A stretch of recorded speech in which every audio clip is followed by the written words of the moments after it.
കോൺഗ്രസിൻ്റെ ദേശീയ നേതാവ് കൂടിയായ DK ശിവകുമാർ നടത്തിയ കേരള വിരുദ്ധ പ്രസ്താവന നിരുപാധികം പിൻവലിച്ച് നിർവ്യാജം മലയാളികളോട് മാപ്പ് ചോദിക്കണമെന്ന് ഭാരതീയ ജനതാ പാർട്ടി ആവശ്യപ്പെടുകയാണ്. കർണാടക ഉപമുഖ്യമന്ത്രിയും കോൺഗ്രസിൻ്റെ ദേശീയ നേതാവുമായ DK ശിവകുമാർ ഇന്നലെ നടത്തിയത് കേരള വിരുദ്ധ പ്രസ്താവനയാണ്. കേരള വിരുദ്ധം മാത്രമല്ല, അത് ദേശവിരുദ്ധവും കൂടിയാണ്. മലയാളികളെ പരസ്യമായി അപമാനിക്കുകയാണ് കർണാടക ഉപമുഖ്യമന്ത്രി ചെയ്തിട്ടുള്ളത്. കേരളം അന്ധവിശ്വാസങ്ങളുടെയും അനാചാരങ്ങളുടെയും ആഭിചാരക്രിയകളുടെയും നാടാണെന്നും മലയാളികൾ പ്രാകൃതരാണെന്നും ധ്വനിപ്പിക്കുന്ന രീതിയിലുള്ള പ്രസ്താവനയാണ് ഇന്നലെ കോൺഗ്രസിൻ്റെ ദേശീയ നേതാവ് കൂടിയായ DK ശിവകുമാർ നടത്തിയത്.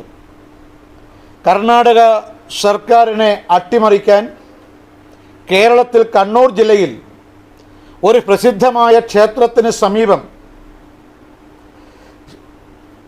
യാഗം നടത്തിയെന്നും ആ യാഗത്തിൻ്റെ പേര് ശത്രു വൈഭവ യാഗമെന്നാണെന്നും ആ യാഗത്തിൽ 21 ആടുകളെ, 21 പോത്തുകളെ, 21 ചെമ്മരിയാടുകളെ, 5 പന്നികളെ ബലി നൽകിയെന്നുമാണ് DK ശിവകുമാർ പരസ്യമായി നടത്തിയ പ്രസ്താവനയിൽ സൂചിപ്പിക്കുന്നത്.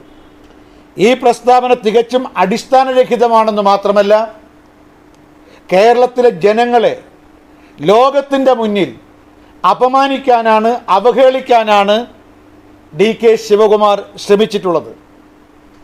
അതുകൊണ്ട് അദ്ദേഹം ഈ കേരള വിരുദ്ധ പ്രസ്താവന നിരുപാധികം പിൻവലിച്ച് മലയാളികളോട് നിർവ്യാജം മാപ്പ് ചോദിക്കാൻ തയ്യാറാകണം എന്ന് BJP ആവശ്യപ്പെടുകയാണ്. കാരണം ഇത്തരമൊരു സംഭവം കേരളത്തിലെ ജനങ്ങൾക്ക് കേട്ടുകേൾവി പോലുമില്ല. ഇപ്പോൾ കണ്ണൂർ ജില്ലയിലെ മാധ്യമ സുഹൃത്തുക്കളാണ് എൻ്റെ മുന്നിൽ നിൽക്കുന്നത്. ഇവിടെ 10,000-കണക്കിന് ലക്ഷക്കണക്കിന് ഭക്തർ എത്തിച്ചേരുന്ന കേരളത്തിലെ മുഴുവൻ ഭക്തന്മാരുടെയും ആരാധനാ കേന്ദ്രമായിട്ടുള്ള തളിപ്പറമ്പ് രാജരാജേശ്വര ക്ഷേത്രത്തിൻ്റെ സമീപമാണ് ഈ യാഗം നടത്തിയതെന്നാണ് ഒരു ഉപമുഖ്യമന്ത്രി പറയുന്നത്. സത്യത്തിൽ ഇത് രാജരാജേശ്വര ക്ഷേത്രത്തെ അപമാനിക്കുകയാണ്. രാജരാജേശ്വര ക്ഷേത്രത്തെ തങ്ങളുടെ ഏറ്റവും ആദരണീയമായ ആരാധനാലയമായി കരുതുന്ന ഭക്തജനങ്ങളോടുള്ള അവഹേളനമാണിത്.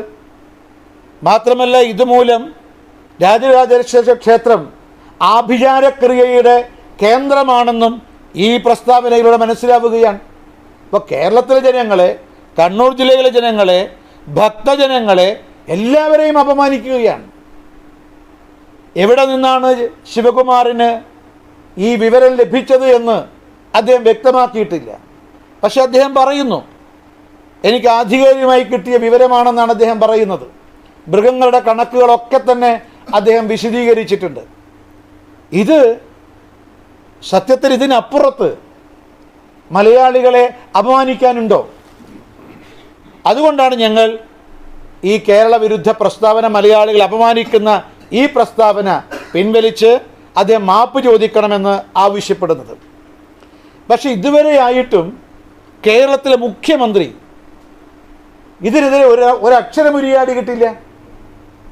കേരളത്തെ ഇങ്ങനെ പരസ്യമായിട്ട് ആഭിചാരക്രിയയുടെ, അന്ധവിശ്വാസത്തിൻ്റെ, അനാചാരത്തിൻ്റെ നാടാണെന്ന് ഒരു ഉപമുഖ്യമന്ത്രി പരസ്യ പ്രസ്താവന നടത്തിയിട്ടും എന്തുകൊണ്ടാണ് കേരളത്തിൻ്റെ മുഖ്യമന്ത്രി മൗനം പാലിക്കുന്നത്? കേരളത്തിലെ മുഴുവൻ ജനങ്ങളോടും പ്രതിബദ്ധതയുണ്ടെങ്കിൽ KPCCയുടെ നേതൃത്വം ഇതിനെ തള്ളിപ്പറയേണ്ടതായിരുന്നു. KPCC നേതൃത്വം മാത്രമല്ല, ഇക്കാര്യത്തിൽ കോൺഗ്രസിൻ്റെ ദേശീയ നേതൃത്വവും ഇടപെടേണ്ടതായിരുന്നു. കാരണം ഒരു സംസ്ഥാനത്തിൻ്റെ മുഖ്യമന്ത്രി മറ്റൊരു സംസ്ഥാനത്തെ അപമാനിക്കുക, മറ്റൊരു സംസ്ഥാനത്തെ അപകീർത്തിപ്പെടുത്തുന്ന രീതിയിലുള്ള പരസ്യ പ്രസ്താവന നടത്തുക, അത് നമ്മുടെ ദേശീയ ഐക്യത്തിനും ദേശീയ അഖണ്ഡതയ്ക്കും അപകടകരമാണ് എന്ന കാര്യത്തിൽ യാതൊരു സംശയവുമില്ല. ഒരു കേരളം, അതുകൊണ്ടാണ് ഞാൻ സൂചിപ്പിച്ചത്, ഇത് കേരള വിരുദ്ധ പ്രസ്താവന മാത്രമല്ല, സത്യത്തിൽ ദേശവിരുദ്ധ പ്രസ്താവന കൂടിയാണ്. ദേശവിരുദ്ധതയാണ് ഈ ശിവകുമാറിൻ്റെ, കർണാടക ഉപമുഖ്യമന്ത്രിയുടെ, കോൺഗ്രസിൻ്റെ ദേശീയ നേതാവിലൂടെ പുറത്തു വന്നിട്ടുള്ളത്. ഇക്കാര്യത്തിൽ കോൺഗ്രസിൻ്റെ ദേശീയ നേതൃത്വം ഇക്കാര്യത്തിൽ ഇടപെടേണ്ടതായിരുന്നു. കോൺഗ്രസിൻ്റെ അഖിലേന്ത്യാ ജനറൽ സെക്രട്ടറി KC വേണുഗോപാൽ മലയാളിയാണെന്ന് മാത്രമല്ല, കണ്ണൂർ ജില്ലക്കാരൻ കൂടിയാണ്. പക്ഷെ അദ്ദേഹവും മൗനം പാലിക്കുന്നു. അപ്പോൾ നിലവിൽ IND സഖ്യത്തിലെ പ്രധാന ഘടകകക്ഷിയായിട്ടുള്ള കോൺഗ്രസും CPM-ഉം കേരളത്തിൽ മൗനം പാലിക്കാനാണ് തയ്യാറാകുന്നത്. ശക്തമായ പ്രതിഷേധവുമായിട്ട് അവർ രംഗത്ത് വന്നിട്ടില്ല. ഒരുപക്ഷെ അത് രാഷ്ട്രീയ കാരണമായിരിക്കാം. കാരണം ജൂൺ 4-ാം തീയതി വോട്ടെണ്ണാൻ വേണ്ടി പോകുന്നു. നമ്മുടെ ഇന്നത്തെ പ്രിയങ്കരനായ പ്രധാനമന്ത്രി മൂന്നാമതും രാജ്യത്തിൻ്റെ പ്രധാനമന്ത്രിയാകും എന്ന് ഏതാണ്ട് ഉറപ്പായി കഴിഞ്ഞിരിക്കുന്നു.